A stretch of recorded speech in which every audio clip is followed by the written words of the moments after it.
Assalamualaikum warahmatullahi wabarakatuh. Di sini kami dari kelompok 4 yang beranggotakan saya sendiri, Sri Dewi Putri Oktaviani, dengan NIM 2002021100062 dan rekan saya Muhammad Nur Ikhamna Sultanul Mujahidin dengan NIM 2002021100134. Di sini kami akan mempresentasikan Tarik Tasyri dengan judul Tasyri pada masa Bani Umayyah atau sahabat kecil dan tabi'in pada tahun 41 sampai 132 Hijriah. Baik, memasuki materi yang pertama yaitu kondisi sosial politik. Awal kekuasaan Bani Muawiyah yang menerapkan monarki hereditaris atau kerajaan turun-menurun. Sebagai ganti dari sistem pemerintahan kekhalifahan yang demokratis, berdasarkan sejarah dapat disimpulkan bahwa kekhalifahan Muawiyah diperoleh melalui diplomasi, kekerasan, tipu daya, dan tidak melalui pemilihan secara khusus. Bani Muawiyah tidak menginginkan adanya perubahan sama sekali. Akan tetapi, Bani Muawiyah menghormati kekuatan-kekuatan yang ada, dengan tetap membatasi dirinya antara satu kesatuan dengan kekuatan lainnya, dan juga sangat berhati-hati untuk memperlakukan kekuatan berbagai kelompok yang ada. Pemerintah pada masa dinasti Umayyah terkenal dengan pola agresif. Hal tersebut didasari oleh kebijakan politik yang bertumbuh kepada usaha perluasan wilayah dan penaklukan. Namun, Bani Umayyah banyak berjasa dalam pembangunan, baik politik, sosial, kebudayaan, seni, maupun ekonomi, dan militer, serta teknologi komunikasi. Pada masa dinasti Umayyah terjadi perpecahan politik dan aliran pemikiran ke dalam 3 golongan, yaitu Syiah, atau bisa disebut dengan orang-orang yang sangat fanatik dengan Ali bin Abi Thalib, serta Khawarij dan Sunni. Untuk materi selanjutnya ialah munculnya faksi politik. Yang pertama, Khawarij. Khawarij awalnya adalah kelompok yang loyal terhadap Ali bin Abi Thalib, yang kemudian berbalik arah. Mereka kebanyakan berasal dari orang-orang Badui yang berpikir lurus dan keras.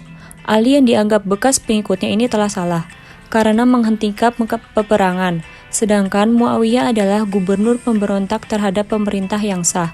Dalam pandangan kelompok ini, kedua kubu politik yang disebutkan di atas adalah salah dan sesat. Khawarij juga melahirkan beberapa sekte, di antaranya Muhakimah, Azarikoh, Najedah, dan Ajaridah.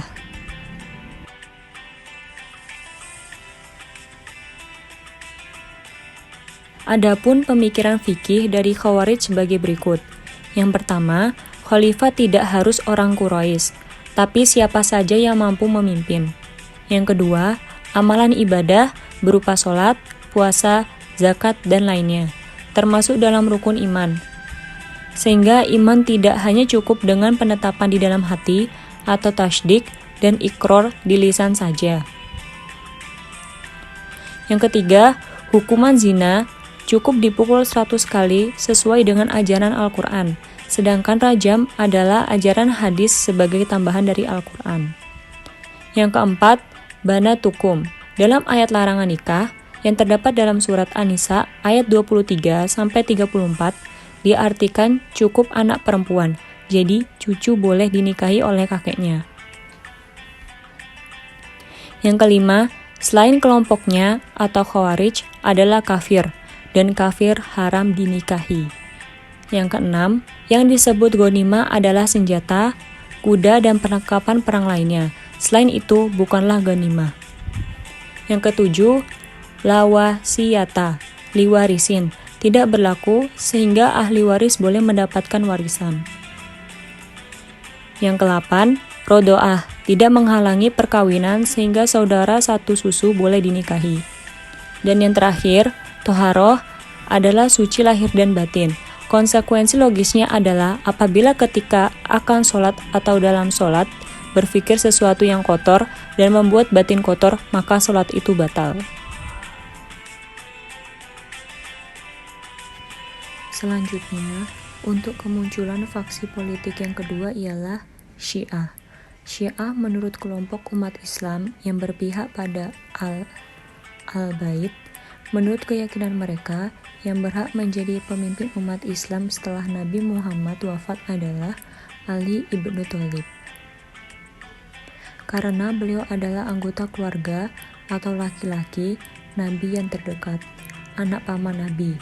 Dalam perjalanan sejarahnya, Syiah terpecah menjadi beberapa sekte. Secara umum, sumber hukum dalam pandangan Syiah adalah sebagai berikut. Yang pertama, Al-Quran dan As-Sunnah. Dalam pandangan mereka, Al-Quran memiliki dua makna, yaitu makna lahir dan makna batin. Hanya iman yang dapat mengetahui makna batin Al-Quran. Yang kedua, sebagaimana dikemukakan Ahmad Amin, Syiah hanya menerima hadis dan pendapat dari imam Syiah dan ulama Syiah. Mereka menolak riwayat dari selain imam Syiah. Yang ketiga, Syiah menilak ijma' umum. Menurut pandangan mereka, dengan mengaku ijma' umum, berarti mengambil pendapat selain pendapat imam-imam Syiah. Mereka menolak al-qiyas sebagai bagian dari al-rayu, karena menurut mereka, agama bukan diambil dengan ar-ray. Adapun contoh beberapa pendapat Syiah tentang syariah adalah sebagai berikut. Yang pertama, nikah mut'ah, istilah lain dari kawin kontrak. Dalam nikah mut'ah ini, seseorang melakukan akad nikah dengan menyebutkan lama waktu yang akan digunakan untuk melakukan perkawinan, semisal 1 bulan, setengah tahun, 1 tahun, dan seterusnya. Yang kedua, Al-Quran atau Nas mempunyai dua arti, lahir dan batin. Yang mengetahui keduanya hanya Allah, Rasul, dan Imam. Imam mengetahui makna batinal Quran. Karena para imam tersebut dianggap maksum oleh mereka dan diberikan ilmu yang setaraf dengan kenabian, masyarakat umum hanya mengetahui zahir saja. Yang ketiga, dalam azan, setelah hayya 'alal falah, dalam pandangan Syiah ditambah satu kalimat lagi yaitu hayya 'ala khairil amal. Yang keempat, waktu sholat hanya 3, zuhur dan asar atau dzuluki syamsi, maghrib dan isya atau ghosyakilahil, dan subuh atau Al-Quran al-Fajr. Yang kelima, dalam sujud tidak menggunakan alas tempat sujud yang dibuat tangan. Biasanya mereka memakai tanah atau batu dari Karbala. Dan yang terakhir, jumhur ulama berpendapat bahwa Nabi Muhammad SAW tidak mewariskan harta. Abu Bakar menolak Fatimah, istri Ali radhiyallahu anha dan putri Nabi Muhammad SAW memperoleh harta pusaka dari Nabi SAW, mewariskan harta para ahli warisnya. Materi selanjutnya, kita membahas tentang munculnya dua madrasah fikih. Adapun seperti yang pertama, madrasah al-hadis atau Hijaz. Asal usul lahirnya madrasah ini yakni masanya tabi'in, karena keberadaan para pembesar sahabat yang lebih memilih untuk tinggal di Madinah.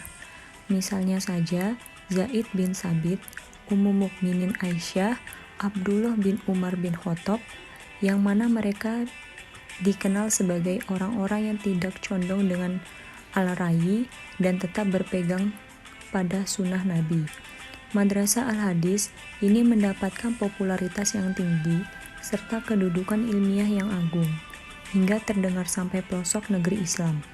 Maka, banyak para ulama yang datang dari berbagai negeri untuk menimba ilmu. Salah satunya yang datang dari Syam ke Madinah ialah Ibnu Syihab Az-Zuhri, yang dari Makkah ialah Atha bin Abi Rahab, dari Irak yakni Asy-Sya'bi, dan dari Mesir yaitu Yazid bin Habib.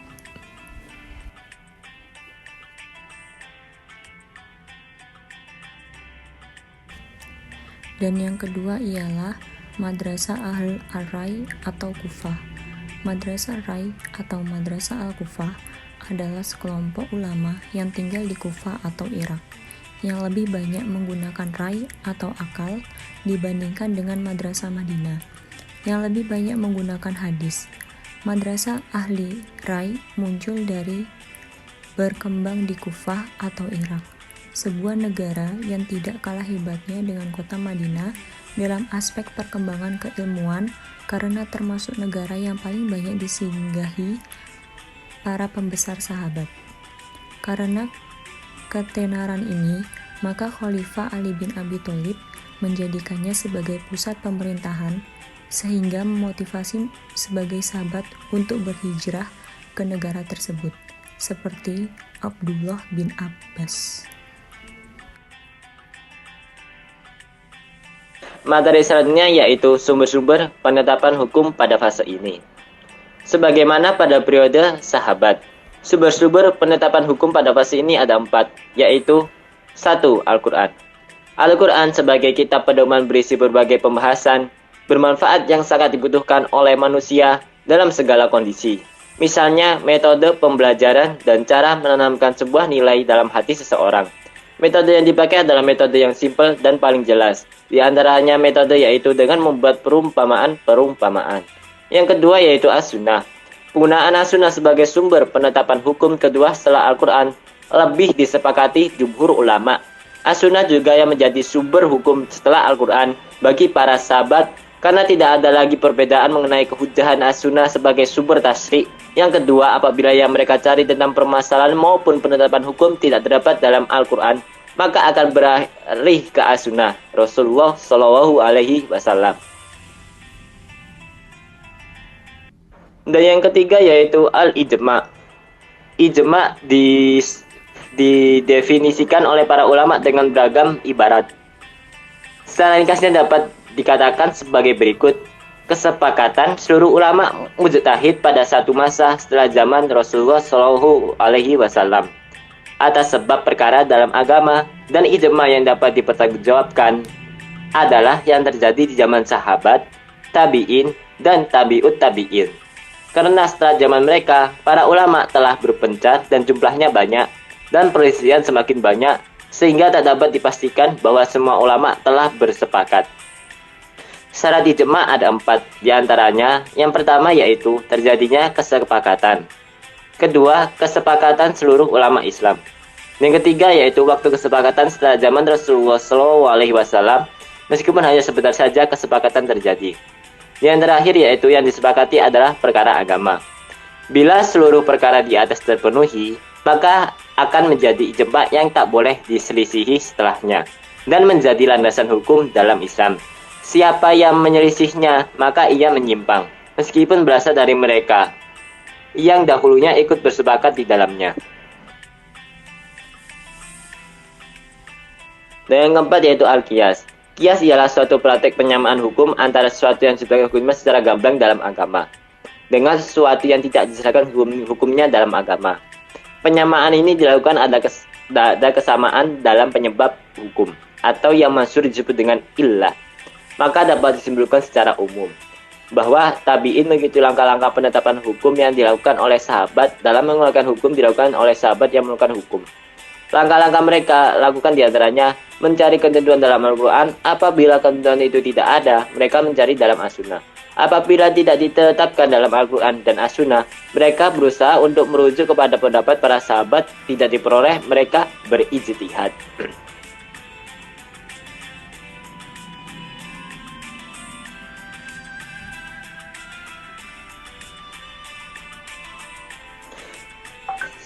Materi yang terakhir yaitu karakteristik fikih pada periode ini. Masa pemerintahan dinasti Umayyah memiliki karakteristik fikih tersendiri antara lain sebagai berikut. 1. Munculnya beberapa mazhab kajian fikih yang bersih itu dari pertikaian politik, terutama madrasah ahli hadis dan ahli ra'yi. Dan yang kedua yaitu meningkatnya aktivitas fikih pada periode ini. Disebabkan oleh beberapa faktor, yaitu menyebarnya para sahabat ke seluruh pelosok wilayah. Kedua, meluasnya periwayatan hadis.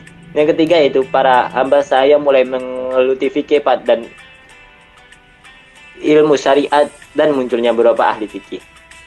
Dan yang ketiga yaitu terpengaruhnya beberapa sumber hukum dengan pengelolaan politik seperti ijma dan tidak yakinnya sebagai orang terhadap sumber kias dan maslahah mursalah. Dan yang keempat yaitu munculnya fikih iftirodi, andaian, yang dibawa oleh ulama ahli ro'yi. Dan yang kelima yaitu banyaknya perbedaan dalam masalah uruk fikih disebabkan oleh perbedaan aliran politik dan hijrahnya sebagian ulama dari Madinah ke berbagai pelosok negeri.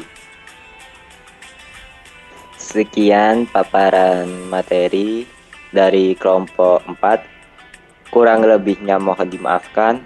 Wallahu muwaffiq ila aqwamit thoriq. Wassalamualaikum warahmatullahi wabarakatuh.